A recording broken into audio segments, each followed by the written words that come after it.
runway in the whole of Belize. Though no one really expects the Guatemalans to attack, if they did, the airport would be an extremely important target, which is why most of the British force is based here. In all, there are 1,600 British troops in Belize. They say they've got 4 main jobs to do. They call them the 4 Ds. The first D stands for deter. That means to show enough strength to stop anyone even thinking about attacking. These Rapier missiles should be able to shoot down any plane that tried to attack the airport. But it's these Harrier fighters hidden by the side of the runway that will deter any attacker the most. There are 4 of them, belonging to the Royal Air Force and kept ready to fly at all times. Every day, pilots take off on training flights up and down the country. To detect possible attacks is the second of the 4 Ds, the British force's 4 jobs in Belize. Every day, helicopters arrive at remote landing spaces in the jungle to drop off army patrols. These soldiers will wander through the border areas for up to 8 days at a time, making sure no hostile soldiers have sneaked into Belize. And scattered along the border are observation posts, looking out onto possible invasion routes. Using high-powered telescopes, soldiers can look right into Guatemala. No troops today, just a group of farmers. To delay is the third of the 4 Ds. Apart from the main airport camp, the army have smaller camps in important areas. If there was an invasion, the British know that even with the help of Belize's own small army, they haven't got enough soldiers to stop the attackers. So the plan is to delay the invaders until help can arrive from Britain. To destroy is the last of the 4 Ds, and a job the army hope they'll never have to do. The Harrier fighters are equipped with the very latest guns and missiles to destroy the planes, helicopters or trucks of any invasion. But the British forces believe that simply because they're in Belize, no one will ever dare invade. Tomorrow I'll report on what it's like for the young British soldiers who suddenly find themselves in the jungle. This is Roger Finn for Newsround in Belize. Today it's about the lives of young British soldiers who are there to defend the country against any threat from neighbouring Guatemala. When they arrive in Belize, they enter a world that's very different from the one they're used to. Roger Finn reports. When new soldiers step off the RAF passenger jet at Belize Airport, the sticky heat is the first thing that strikes them. They'll be here for 3 months or more, and within days, they're in the jungle. Their job is to patrol the border area to make sure no soldiers sneak in from Guatemala.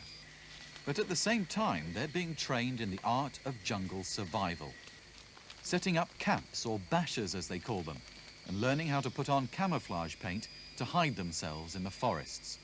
How do you find it here? Well, I come from Scotland. It's quite cold, you know, just all the time. And here, you come over and it's straight into a humid sort of heat. And it just sort of knocks you out straight away. Like, just you have to get used to it.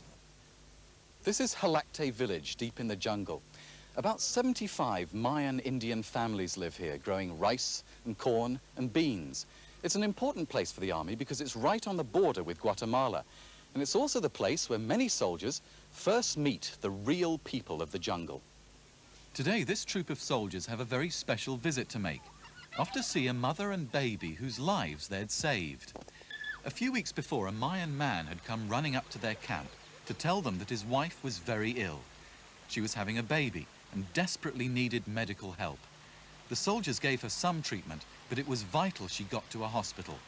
With no roads nearby and the tracks made muddy by heavy rain, the soldiers had to carry her 3 miles to where an ambulance was waiting. But today, happily, mother and baby Maria are fine.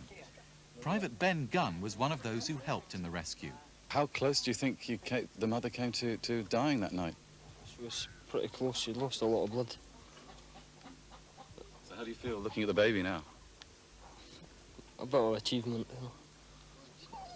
Something to be proud of. Yep. What about the people, the Indians that you're meeting out in the jungle? You usually find very knowledgeable people. They know a lot, you know, they can teach us a lot of things. Though most soldiers enjoy Belize, some say they won't be sad to leave. Definitely not. Definitely not. Why? Too many mosquitoes, sandflies, things like that. But it's not all hard work.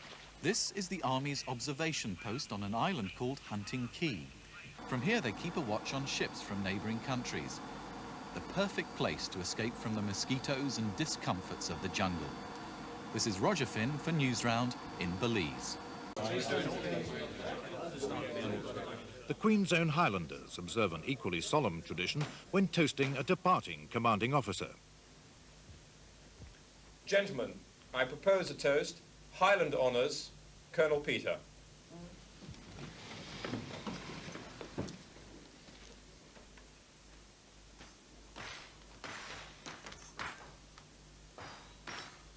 Colonel Peter. Colonel Peter.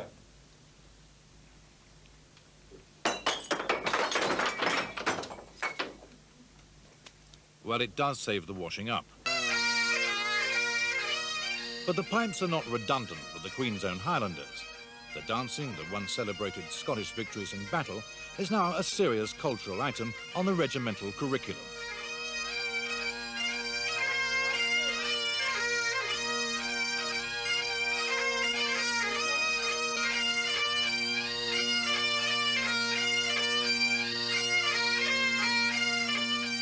This isn't rehearsal for some knees up in the officers' mess. You come here to get it right.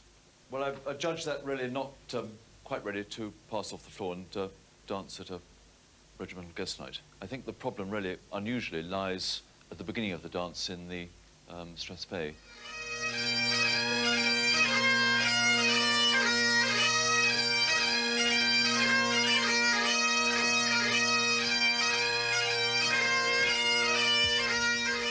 The dancing is for the entertainment of the guests.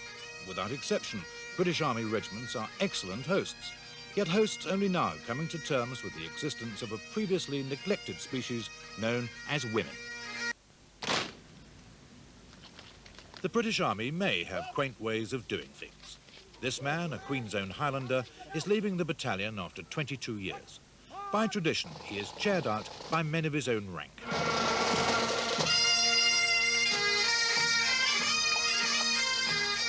Unlike hundreds of thousands of others, he was not called upon to die for you and me.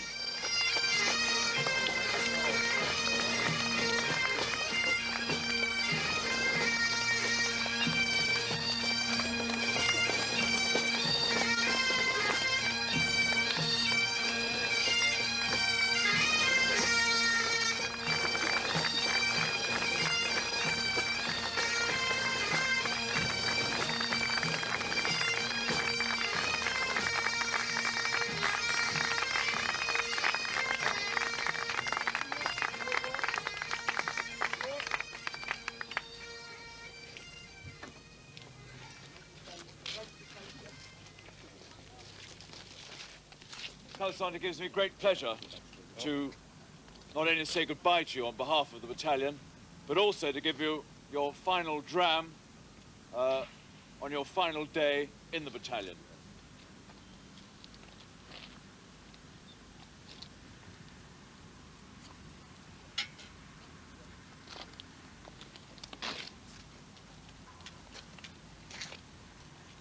Slange. Slange.